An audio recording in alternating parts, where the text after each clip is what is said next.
যেন একটি ভ্রমণের মালা। আর মাথার উপর যে ময়ূরের পুচ্ছটা রয়েছে কোন দিকে হেলে আছে বলতো? জানেন ভাইরা? ময়ূরের পুচ্ছ কোন দিকে হেলে রয়েছে? ঠিক বাঁ দিকে, ঠিক নিচের দিকে মুখ করে। আচ্ছা, নিচের দিকে মুখ করে আছে কেন চূড়াটি? উপরের দিকে থাকতে বা মাথায় আছে, বাঁয়ের দিকে হেলে আছে কেন? রাধার চরণ পাবে বলে। আবার আরেকটা আছে, গোবিন্দ একদিন গোঠে গিয়েছে, গোঠে গিয়ে সকালের সঙ্গে খেলা খেলছে, দিয়ে খেলা খেলতে খেলতে গোবিন্দের একটু ক্লান্ত হয়েছে, একটা গাছের গোড়ায় বসে বিশ্রাম নিচ্ছে। এমন সময় গোবিন্দ দেখছে মাথার চূড়া আছে, চূড়াটি খুলে রেখেছে পাশে, আর পায়ের নপুর খুলে রয়েছে, পায়ের নপুরটি খুলে রেখেছে। আর বাঁশি, বাঁশি চূড়া নপুর তিনটিকে পাশে খুলে রেখে দিয়েছে। চূড়া তো মাথার উপর থাকে, চূড়ার একটু মনে অহংকার রয়েছে। চূড়া নপুরকে বলছে, নপুর, আস্তে আস্তে বলছে, নপুরকে,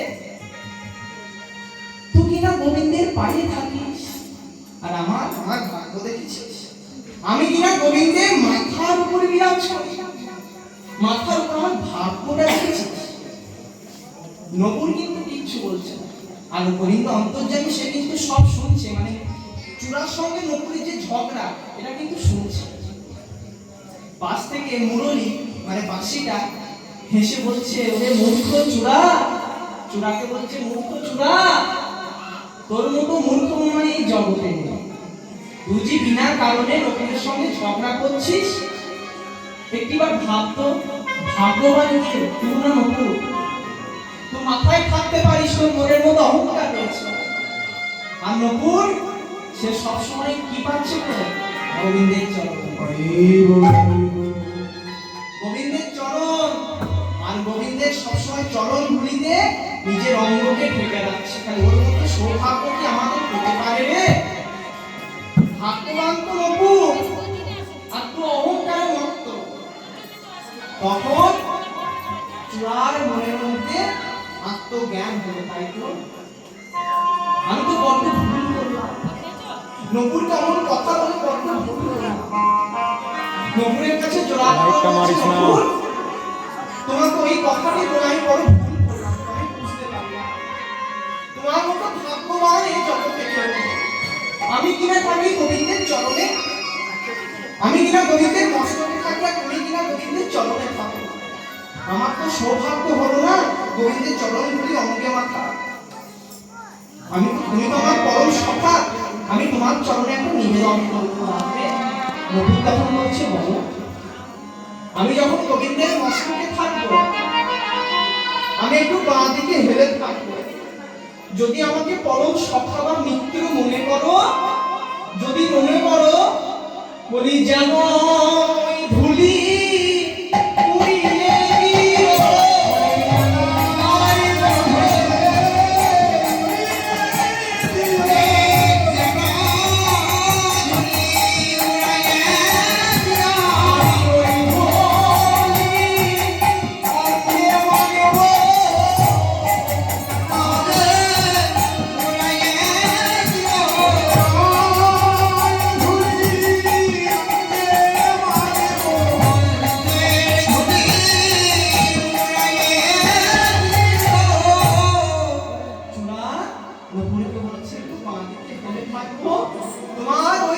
গোবিন্দের চরণ ধুলি যখন তুমি রুমুঝুমু করে বেজে উঠবে, যেন একটু ওপর দিয়ে উড়িয়ে দিবে।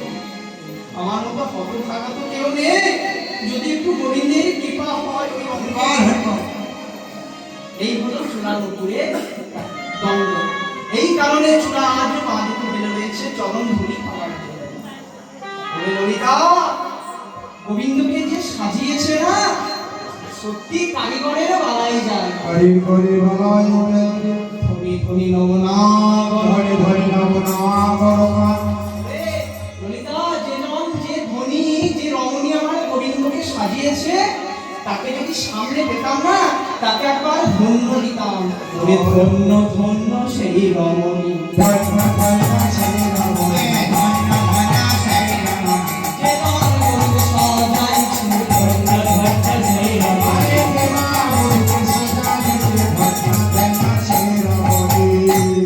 সেই তো ধন্য যে জন আমার গোবিন্দকে দাঁড়িয়েছে সেই তো ধন্য রে ললিতা।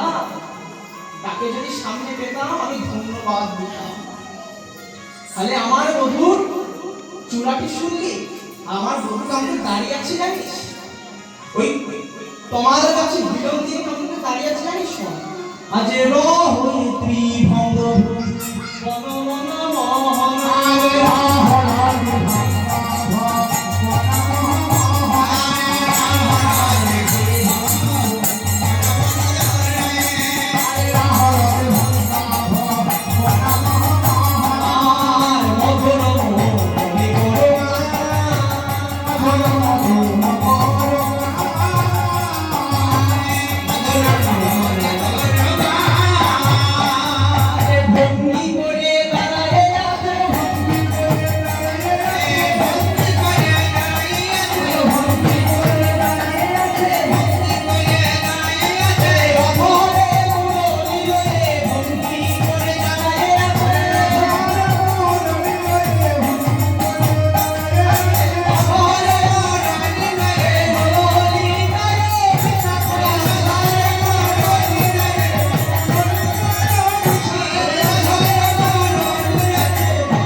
এমন একজনকে ভালোবাসি সে আবার তিন জায়গায় ভাঙা। তোর মতো রাধা রানী, যে আমাদের রাধা রানী বিশ্বভানু রাজনন্দিনী, সে কিনা এমন একজনকে ভালোবাসে সে আবার তিন জায়গায় ভাঙা। এটা কেন? কারণ রাধারানী হচ্ছে ললিতা এমনি এমনি ভাঙে না, আমার বধূ এমনি এমনি ভাঙে না। তিনটে কারণে ভেঙেছে, তিন জায়গায় ভাঙা তিনটে কারণে, তিনটে রসের মাধ্যমে ভেঙেছে। কেমন জানিস? শোন, আমাদের বৈষ্ণব জগতে বা আমাদের শাস্ত্রের রস হচ্ছে 5 প্রকার। ভাবরস, ভাবরস কি কি? শান্ত, দাস্য, সভ্য, বাৎসল্য, মধুর। এই হলো 5 রকমের রস। কিন্তু বৃন্দাবনে এই 5টা রস থাকা সত্ত্বেও বৃন্দাবনে কিন্তু 3টে রস প্রযোজ্য। 2টো রস কিন্তু কখনো কাজে লাগে না। 3টে রস কি কি বৃন্দাবনে? বৃন্দাবনের একটা সভ্য রস, একটা বাৎসল্য রস, একটা মধুর রস। সভ্য রস কি? বন্ধুর সঙ্গে বন্ধুর ভালোবাসা, গোবিন্দের সঙ্গে শ্রীরাম সুদাম রাম সুদামের যে ভালোবাসা, এটা হলো সভ্য রসের ভালোবাসা। বাৎসল্য রস কি? গোবিন্দের সঙ্গে মা নন্দরানী, মা যশোদা, নন্দ পিতা, এদের যে ভালোবাসা হলো বাৎসল্য রসের ভালোবাসা, সন্তানের সঙ্গে পিতা পুত্রের বাৎসল্য রস। আর মধুর রস রাধা রানীর সঙ্গে গোবিন্দের যে ভালোবাসা, প্রেমিক এবং প্রেমিকের যে ভালোবাসা, সেটা হলো মধুর রস। মানে বৃন্দাবনে কিন্তু 3টে রস, আর বাকি 2টো রস কিন্তু কখনো বৃন্দাবনে প্রযোজ্য নয়। এই 3টে রসের কারণেই গোবিন্দ 3 জায়গায় বেঁধে গেছে। কেমন করে শুনবি? শোন। সকালে যখন আমাদের গোবিন্দ গোঠে আসে, মানে গোষ্ঠে যায়, শ্রীরামদা প্রথমে নৌকায় গোবিন্দকে ডাকতে যায়, ওরে গোবিন্দ রে কানাই চল গোঠে যাব। কিন্তু মা যশোমতী নন্দরানী কিন্তু মন থাকে না, দুধের বালক তো, তাকে যে গোষ্ঠে পাঠাবে এইটা কিন্তু মা যশোমতী মনে থাকে না, মানে যেতে পাঠাতে ইচ্ছা হয় না। কিন্তু শ্রীরাম ডাকছে, রাম সুদাম বলরাম, তোরা না গেলে, ওদের বক্তব্য হলো গোবিন্দ না গেলে আমরা কেউ গোঠে যাব। তাহলে এই যে সকালবেলায় শ্রীরাম সুদাম কি করছে? গোবিন্দের কোমরটাকে টিপে ধরেছে, গোবিন্দ তোকে আসতে হবে, তোরা তুই না গেলে আমরা কেউ যাবো না। আর মা যশোমতী গোবিন্দের চরণ দুটিকে, বাচ্চা ছিল তো, পা দুটো ধরে রেখেছে, না আজ আমার গোপালকে গোঠে যেতে দেবো। তাহলে সকালের টানে গোবিন্দকে কোমরে ধরে রেখেছে, আর মা যশোমতী পাটাকে ধরে রেখেছে। তাই তো বলছে, কেমন করে জানিস? আজকে এটি ধরে রেখেছে, আর যখন গোঠে যায়, গোঠে যখন যায়, গোঠে যাওয়ার সময় যখন জাবর গ্রামের মাঝখান দিয়ে যায়, জাবর গ্রামে দুতলায় একজন অপেক্ষা করে। কে জাবর গ্রামের দুতলায় অপেক্ষা করে? কে? রাধা রানী। রাধা রানীকে যখন দেখতে চাই দুতলার উপরে, তখন এই ঘাটটাকে দেখাতে হয়।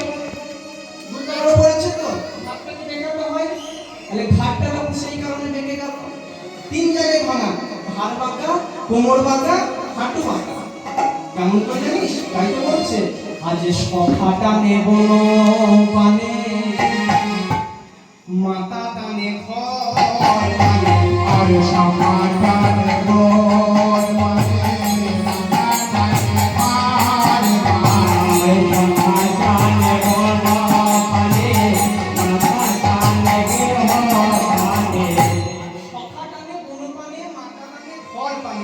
আমার রাই টানে নয়।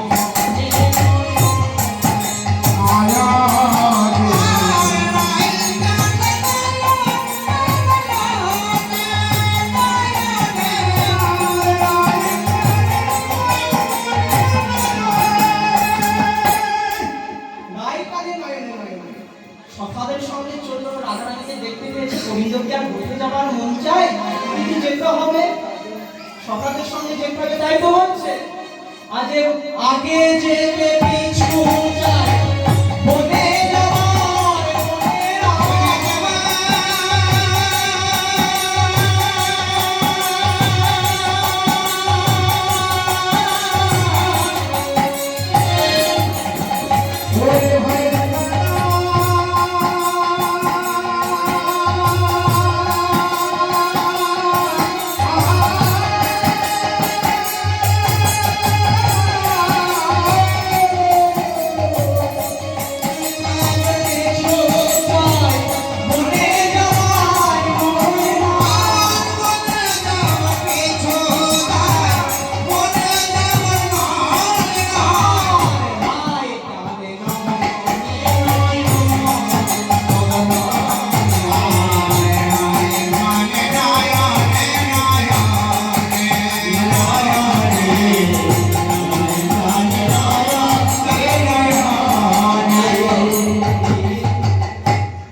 ললিতা, বুঝলি আমার গোবিন্দের বাঁকার কারণ?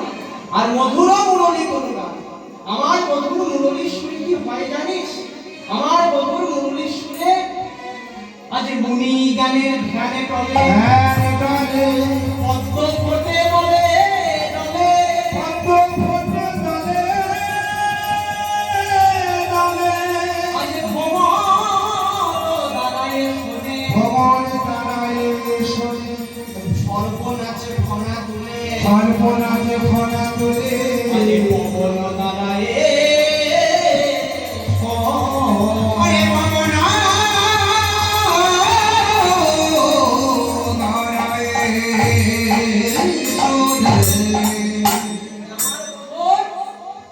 বংশী বা মুরলীর সুরে কত কি হয় বুঝলি? আমার মধুর এমন সুন্দর করে মধুর বংশী মুরলী বাজায়। আর কেমন জানিস? আমার মধু শোন, আজ কুলবতী বরদবী মচন রচনা,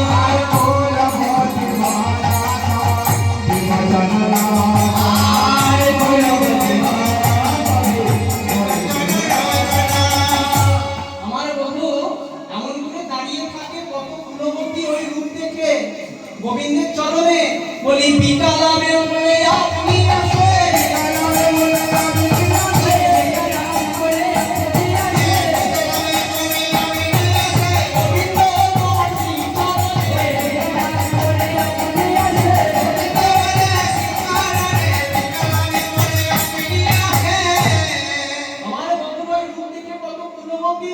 গোবিন্দের শ্রী চরণে যুগে যুগে ভিকায় রাম বলে ছুটে চলে আসে।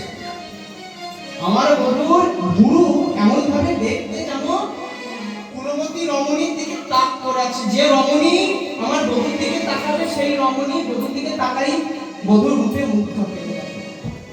আর আমার বধূর ঠোঁট জন্য কেমন জানিস? ঠোঁটগুলো শোন, আজ বাঁধ বলি বন্ধু ঘরে মুখ মা ঘরে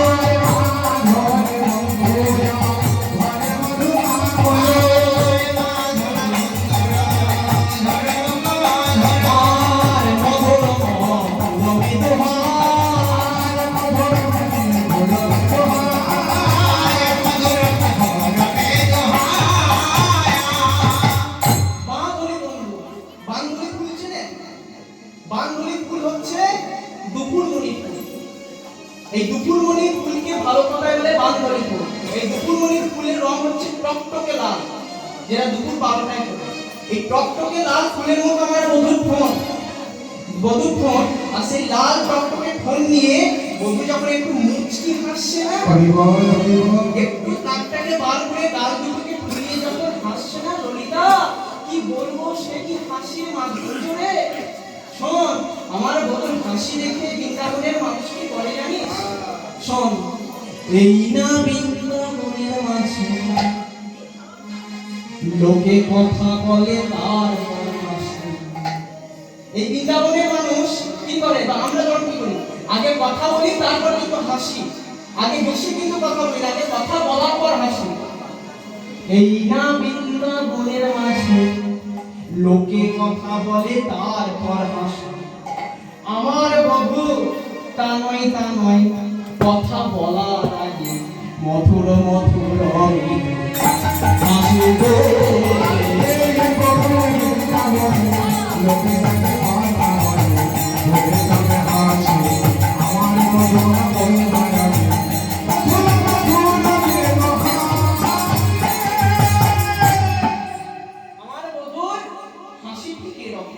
আর সেই হাসি যে কুলবতী দেখেছে, যে কুলবতীর এই হাসিকে লক্ষ্য করেছে, তাদের কাছে কেমন হয়েছে জানিস? যেন হাসি নয়, যেন গলার ফাঁসি, হাসি নয় যেন গলার ফাঁসি, হাসি নয় যেন গলার ফাঁসি, হাসি নয় যেন গলার ফাঁসি। বলেছে কত কত সে হাসি নয় যেন গলার ফাঁসি, বলেছে কত কত হাসি, হাসি নয় যেন গলার ফাঁসি। আর আমার বধূর হাসি নয়, কুলবতীর অঙ্গের কাছে যেন গলার ফাঁসি রূপে এসেছে, এমন সুন্দর সেই হাসি। তখন পদকর্তা কি বলছে গো? আজে জো ছোয়া মনে তমাম তমাম আরে জো ছোয়া আরে ছোয়া আর ভনতুলি গোবিন্দনা আরে ভনতুলি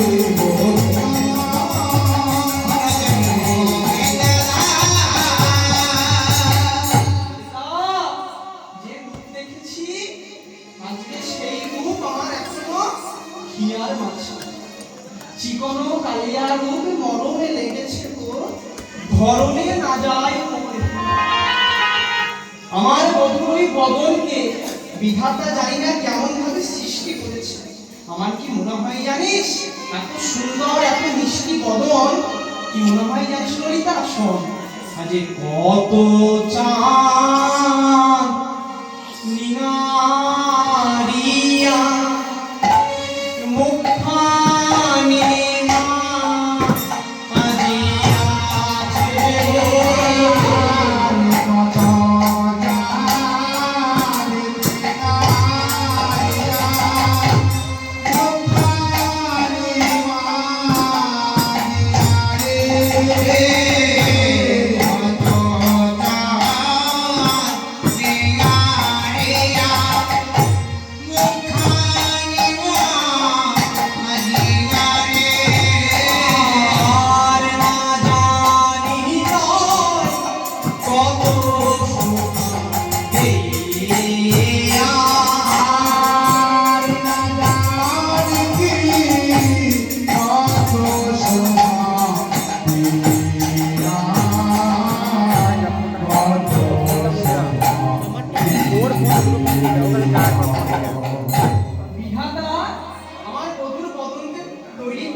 হাজার হাজার চাঁদকে মনে নিগিরে নিগিরে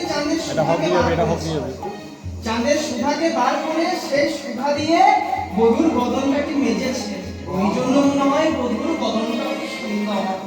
ললিতা রে, শুধু বদন নয়, আর কি দেখলাম জানিস? তাই তো বলছে, আজ এই পথরের দুটি কুল জিনিয়া মাথরে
কি মনে হয় জানিস ললিতা, যেন নবীন মেঘের মানে নতুন মেঘের মধ্যে যেন একটা বিদ্যুৎ চমকাচ্ছে, এই মনে হয় ললিতা।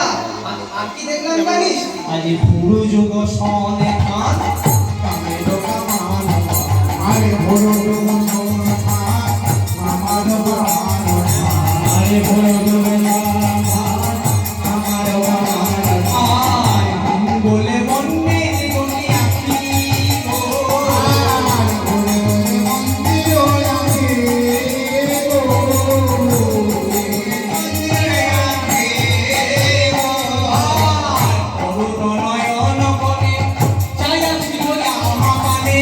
নয়ন করে ছায়া ছিল আমানে,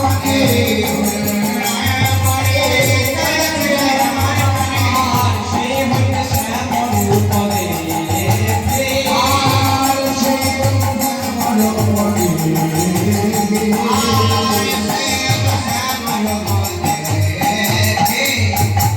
আমার বোধহয় মুচকি মুচকি হাসছে, আর আর নয়ন করে আমার দিকে যেমন চেয়ে রয়েছে, আর নয়ন চোখে আমার দিকে চেয়ে রয়েছে, আর ওই নয়ন দিয়ে চেয়ে যখন রয়েছে তখন ওই যমুনার জল থেকে জনগণ উঠে আসতে পারছে, তাই তো বলছে আজ যমুনার ভাত হইতে উঠে আসি, আর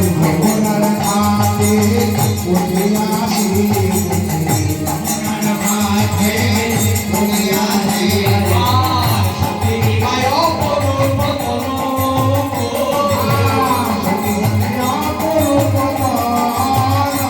আর জ্ঞান রাশেতে কয় সহজে উদার, আর জ্ঞান রাশেতে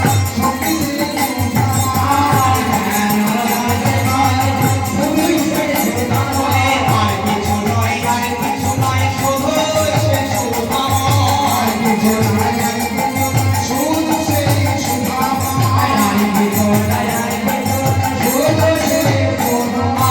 আর বকুলে নন্দের বালাকা,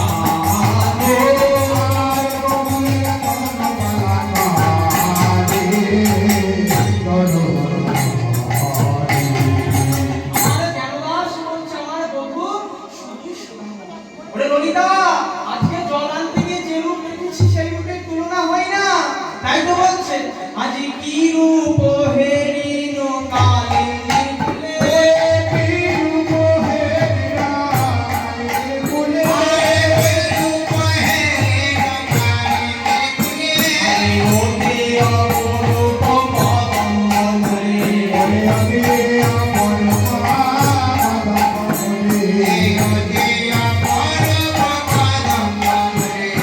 তুলনা হয়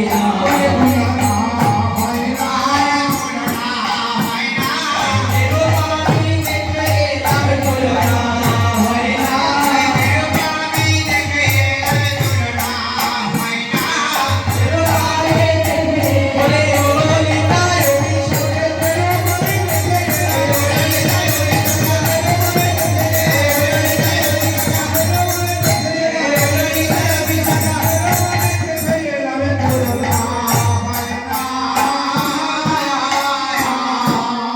যে রূপ আমি দেখে এলাম ওই রূপের তুলনা। রাধাই তখন বলছে ললিতা, একবার আমার বধূর সঙ্গে দর্শন করাবে, অনেকক্ষণ থেকে তো তোকে বধূর রূপের কথা বলছি, নিয়ে চল না, একবার নিয়ে চল না আমার বধূর কাছে। তখন ললিতা বলছে শোন, তুই তো গোবিন্দকে ভালোবাসিস, সেই কখন থেকে বসে বসে কাঁদছিস, তোর দশাটি চেয়ে দেখেছিস কেমন হয়েছে, এই বেশি কি তোর তোকে গোবিন্দের কাছে নিয়ে যেতে পারি? না না না, এই বেশে তোকে নিয়ে যেতে পারি না, যদি এই বেশে নিয়ে যায় আমাদের গোবিন্দ বলবে আমার রাধারানীর কেউ নেই গো, রাধারানীকে সাজানোর মতো কেউ নেই, আয় একটু সুন্দর করে মনের মতো করে একটু সাজিয়ে দিই। তখন যেটা বলছে সাজিয়ে দিই, রাধারানী তখন বলছে কি সাজাবি রে, যে জন কৃষ্ণকে ভালোবাসে তাই কি আবার সাজার দরকার, ভালো করে চেয়ে দেখ অঙ্গের মধ্যে শ্যাম অনুরাগের অলঙ্কার করে রয়েছে, তাহলে কি আমার আর সাজা দরকার? না রে ললিতা, আর আমি সাজতে চাই না, আমার নয়নটা দেখে বুঝতে পারছিস না, তাই তো বলছে আমার নয়ন ভূষণ শ্যামে সোনা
তাহলে কি আমার আর সাজার দরকার আছে?